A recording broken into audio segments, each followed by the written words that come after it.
Hello guys, welcome back again sa ating channel, and for today's video magsasagawa tayo ng review tungkol dito sa K9 microphone. Yan. Wireless po ito. So yan, kita nyo naman, Chinese character, made in China. So nasa 300 plus lang ang bili ko dito. So K9 wireless microphone po ito. Makikita nyo, dalawang microphone at may isang receiver. Ito po yung K9 wireless na microphone. Sa loob po niyan, meron pong dalawang microphone, isang receiver at isang power cord. Ayan yung receiver, Type-C po yan dahil Type-C po ang aking cellphone. Ito po yung first microphone, Type-C na charging port, merong clip yan, meron ding foam sa dulo. Ayan yung power button. So same lang ng first na microphone yan. Ito po yung charging cord. Yan, Type-C po yan. Maikli lang, tapos isa lang. Pero dalawa yung charge mo na microphone. At syempre, meron kasamang manual yan. English naman yan, kaya madali yang sundan. Hindi kayo may hirapan sa pag-setup. Basahin nyo lang ng maayos. Paano nga ba paganahin to sa cellphone? So may dalawang paraan po yan para mapagana sa cellphone. Kasi ito, pag sinalpak nyo sa cellphone, sa recorder na application, gagana po ito. Yan. Yan. Pero dun pagdating sa video camera, nung sinusubukan ko na may kasamang video, hindi po siya nakaka-receive ng voice. So, tuturuan ko kayo kung paano mag-connect ng ganito. So, let's go! Ayan, first things first. So, bago natin i-connect ito dito sa ilalim, ayan, Type-C siya. By the way, Oppo Reno yung cellphone ko. Bago natin i-connect to, punta ka muna sa setting. Ayan. Dito ka na sa search agad para mabilis. Yan. Search mo yung OTG. OTG. Yan. Ay. Yan. Search mo yung OTG. Yan. Makikita mo yung OTG connection. Yan. Click mo yan. Then, makikita mo dito yung OTG connection. I-on mo yan. Yan. Once na on na yan, good to go na yan. Salpak mo na to. Yan. May makikita kang light dito sa gilid. Ayan. Nagpa-flashing light. Green light. Yung iba na device, kulay red yan. Pero yun sa akin napunta is green. So, pwede mo naman sabay na gamitin to. And for now, isa lang muna yung itatry natin. So, ito yung pinaka yan, on nya. Ito yung power on nya. 3 seconds. Yan. Yan.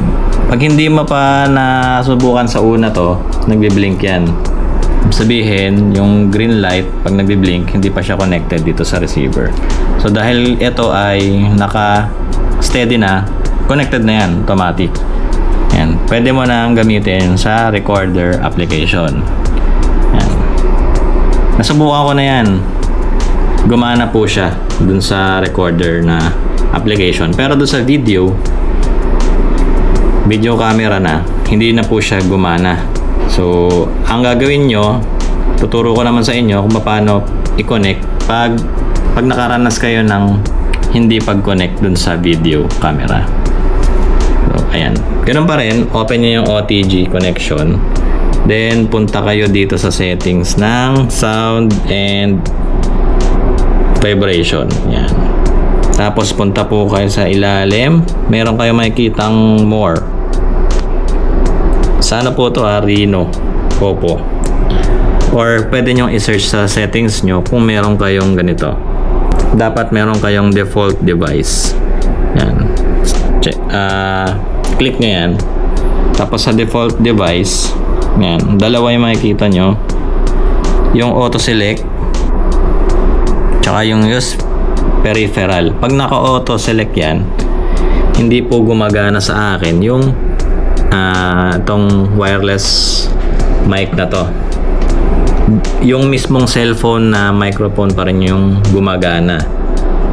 So ito yung gagawin nyo sa settings nyo.